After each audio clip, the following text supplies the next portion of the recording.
이슈 돋보기 오늘의 주제는 경매 시장에 젊은 큰손이 온다입니다. 코로나19가 장기화하면서 대부분의 업계가 어려움을 호소하고 있는데 그 와중에도 경매 시장은 환호하고 있습니다. 그리고 이런 상황이 실적으로 찍히고 있는데요. 최근 세계 3대 경매 업체의 올해 매출이 18조 원이 넘는 것으로 확인됐습니다. 인사이트K 연구소 배종찬 소장과 관련 내용 집중적으로 들어가 보겠습니다. 어서 오십시오. 안녕하십니까? 경매 시장이 예전보다 많이 뜨거워졌는데 네. 그 이유가 무엇이었을까요? 너무 뜨거워졌죠. 네. 가장 큰 이유는 돈이 풍부해진 겁니다. 예. 경매에 참여하려면 일단 돈이 있어야 되잖아요. 그렇죠. 주머니 돈이 없는데 어떻게 뭐 경매하겠어요. 네. 그런데 지난해 올해 정말 막대한 양적 완화가 이루어졌잖아요. 그러니까 워낙 유동성이 확대가 됐고 또 하나 중요한 것이 뭐 가상화폐, 암호화폐든 또는 부동산이든 주식 투자로 자산 가격이 급등을 한 겁니다. 네. 자산 가격의 상승 또 유동성 확대로 돈이 많아지다 보니까 뭔가 투자처가 또 필요하거든요. 근데 생각을 해봤더니 정말 이 경매야말로 투자를 제대로 해서 목돈을 또 가질 수도 확보할 수도 벌 수도 있는 시장이다라는 것을 알게 된 거죠. 네. 그래서 세계 3대 경매회사 그러면은 크리스티 또 소더비 필립스인데 이 소더비는 277년 역사 중에서 최대 매출이에요. 오. 올해가. 예. 그렇고 이 크리스티 같은 경우에도 지난 5년간 심지어는 5년간이면은 이 코로나 팬데믹 이전도 포함이 되잖아요. 최대 매출입니다. 그러니까 이 크리스티가 71억 달러, 네. 그다음에 소더비가 73억 달러. 소더비가 크리스티를 제쳤어요. 예. 그리고 좀 규모가 작긴 한데 필립스도 3위 회사인데 12억 달러. 그러니까 정말 경매회사들은 잔치 이런 이야기를 할 수밖에 없고 예. 이렇게 시장이 변화하는 경매 시장에도 투자자의 관점에서는 좀 눈여겨볼 필요가 있겠습니다.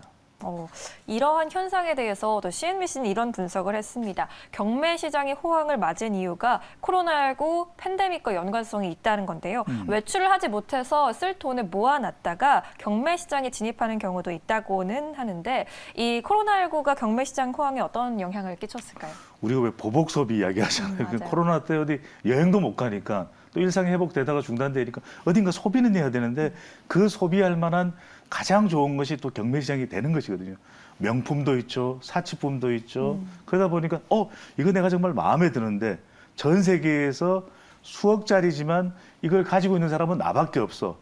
이런 투자를 하게 될 수 있는 것이고 또 하나 중요한 것이 그만한 경매 시장이 새로운 투자처가 되는 것이거든요. 네. 주식 시장도 좀 뜨뜻미지근하잖아요. 네. 또 가상 암호화폐도 가상자산도 올라갔다 내려갔다. 그런데 이 경매를 통하면 그 쾌감, 심리적인 요인도 있고 어떤 제품이든 뭐 여러 개 있는 것도 좀 대체적으로 한정품이잖아요. 운동화의 경우도 그럴 수도 있고 그러니까 굉장히 품목이 다양해지면서 새로운 투자 대체처로 부각이 된 것이 경매 시장이 더 많은 관심 또 불붙고 있는 이유라고 봐야 되겠죠. 네. 이렇게 코로나19 사태에 더해서 또 최근에 시장이 뜨거워진 이유, 부를 축적한 젊은 신흥 수집가 MZ세대인 젊은 큰손들이 유입됐기 때문이다라는 분석도 있습니다. 아까 말씀해주신 세계 3대 업체 중 하나인 크리스티의 신규 고객의 3분의 1이 1980년대 이후에 태어난 밀레니얼 세대라는 그런 기사 내용도 있었는데요. 이 젊은 큰손들의 유입은 어떻게 보는 게 좋을까요? 그러니까 그만큼 경매 시장이 MZ세대의 구색을 맞춰주는 겁니다. 시민권도 MZ세대죠. 그렇죠. 그러니까 요즘에 정치도 선거도 MZ세대, 경매 시장도 MZ세대, 주식도 우리가 동학개미, 서학개미 이야기할 때도 MZ세대 빼놓을 수가 없거든요. 가상화폐는 뭐 말할 것도 없고요. 예. 그건 왜 그러냐? 새로운 디지털 문화에 가장 잘 적응하는 세대가 바로 MZ세대라는 것이고요. 또 경매 시장이 고액만 있는 것도 아니거든요. 네. 소액 시장에 또 가감하게 뛰어들 수 있는 것이 젊은 세대들 익숙하잖아요. 디지털로 비대면으로 거래를 하는 것에 누구보다도 익숙해져 있는 세대가 또 MZ세대라는 것이고 또 이 MZ세대가 잘 투자할 수 있게끔 그런 환경 자체가 점점 이제 만들어지는 거죠. 기존에는 왜 우리 땅땅땅 더 이상 투자자가 없죠? 이렇게 물어봤었는데 최근에 이 경매 시장은 온라인으로 또 온라인 플랫폼에서 거래가 이루어지니까 젊은 세대들은 더 투자할 만한 그런 환경이 만들어진 것이고 특히나 중요한 것은 여하튼 가상화폐가 됐든 주식 투자를 통해서 단기간 내에 또 많은 돈을 젊은 부자들이 그만큼 늘어난 것도 MZ세대, 특히 아시안 투자자들이 많다는 거예요. 네. 시뱅크도 포함되는지 모르겠습니다. 네, 아시안 투자자들이 예. 그만큼 이 유동성 늘어나고 또 가상자산, 부동산 가격이 급등하면서 많은 부를 축소한 젊은 세대 아시안 투자자들이 많다는 것도 경매 시장의 특징으로 볼 수 있겠죠. 네, 반가운 소식이기도 하네요. 젊은 큰손들이 몰려든 경매 시장. 아무래도 유명 예술 작품이나 미술품뿐만 아니라 이제는 한정판 운동화나 명품, 브랜드 보석까지 그 품목도 다양해졌다고 합니다. 그리고 또 새롭게 등장한 품목이 바로 요즘 핫한 키워드인 NFT입니다. 네. 경매 시장의 새로운 수익원으로 떠오르고 있다고 해요. NFT와 젊은 큰손의 연관성이 또 높겠죠. 그럴 수밖에 없죠. 왜냐하면 NFT라는 것이 Non-Fungible 토큰입니다. 예. 어떻게 생각하시면 되냐면 디지털 자산, 이거 파일인데 우리가 말한 파일입니다. 근데 이게 원본인지 복사본인지 모르잖아요.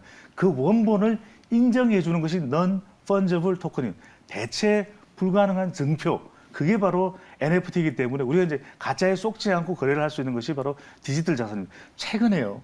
30년 전에 최초의 문자 메시지가 1억 한 4천만 원 정도의 경매가 됐어요. 그 이야기는 뭐냐?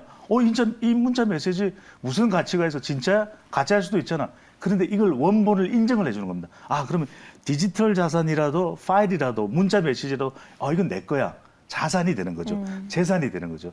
이런 것이 거래가 가능해지게 된 시장을 소더비나 크리스티나 필립스도 만들어냈기 때문에 이 NFT가 앞으로 중요한 자산 시장이 된다. 그래서 우리가 메타버스 NFT는 이 2022년에 가장 중요한 투자처 또 이 주가 상승할 수 있는 종목이기 때문에 예. 꼭 눈여겨보시기 바랍니다.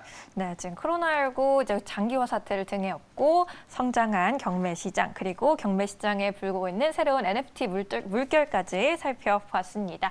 지금까지 인사이트K 연구소의 배종찬 소장과 함께했습니다. 고맙습니다. 감사합니다.